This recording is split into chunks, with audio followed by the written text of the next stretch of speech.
I figured I'd do a video on my Camplux LP hot water tankless heater.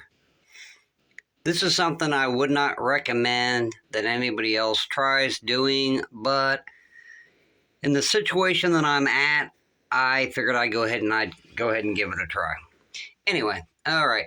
So I went ahead and I bought the Camplux hot water heater because my well pump got struck by lightning. I didn't have the money to fix it. So I decided, well, I'll go ahead and, since I'm running most stuff on LP here, due to, lack of money, a financial situation, I'd go ahead and do this. So this is how I tried to make it a little bit safer, since this is not made for indoor use.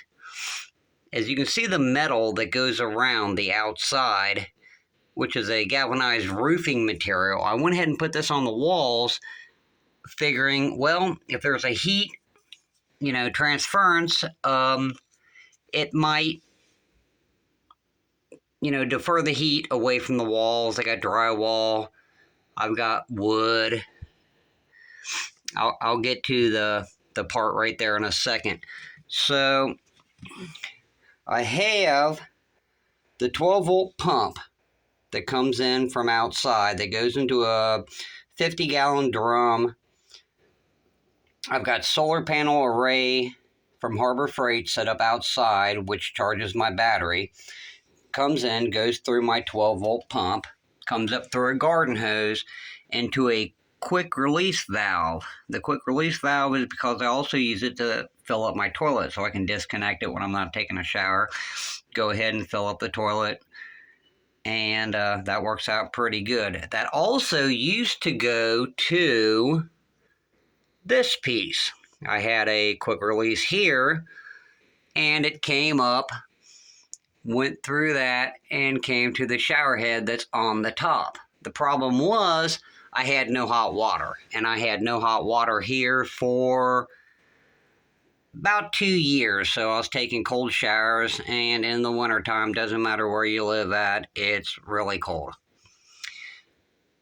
The wires come in out of here through the solar panels outside, comes down, and goes into my, and it's not going to focus, but the solar panel, I can't think of the name of it, but it keeps control of the solar panel and the charges that end up going to the battery. I've got a Harbor Freight battery.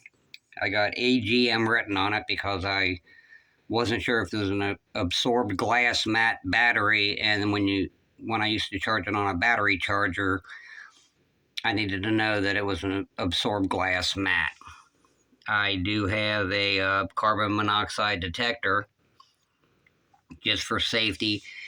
I also have a drip pan because I don't know how they do their quick couplers here on the Camplux, but everything I've tried to figure out leaks.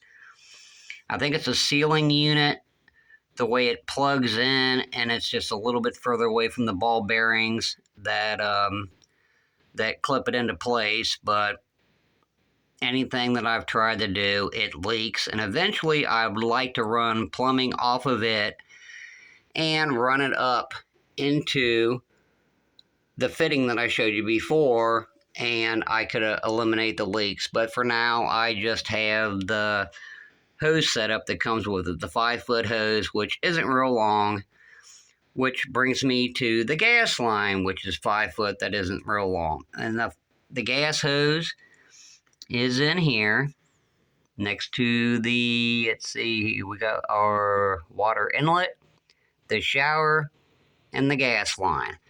And then it comes down, goes outside, and goes underneath the solar panel box that I built, which holds the propane tank. Then it comes up here, and I just screw that in there. It seems to work pretty good. I took the first shower today, and it wasn't bad. I had hot water. I had, the leaks from the shower hose, which was expected, that's why I put down one of those dollar store metal things for baking a meatloaf. And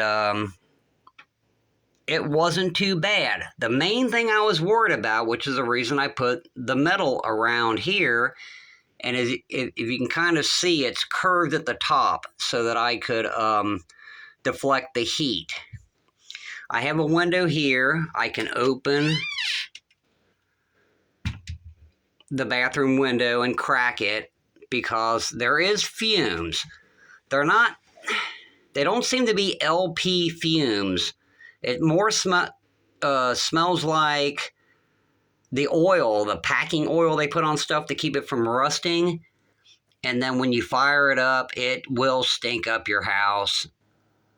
But it doesn't smell like LP fumes. And I did do the spray bottle on the gas line, and I didn't have any leaks. Well, anyway, I went ahead and took my first shower.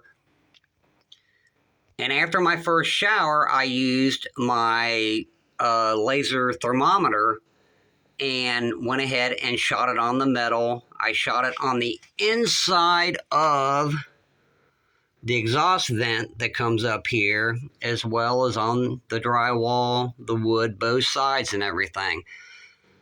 The exhaust vent, now mind you, this was only a 5-minute shower, only seemed, or it was around 125 to 128 degrees.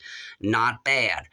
The walls were around 100, the wood and the drywall, which was very pleasing to me that it didn't heat up as much as I thought.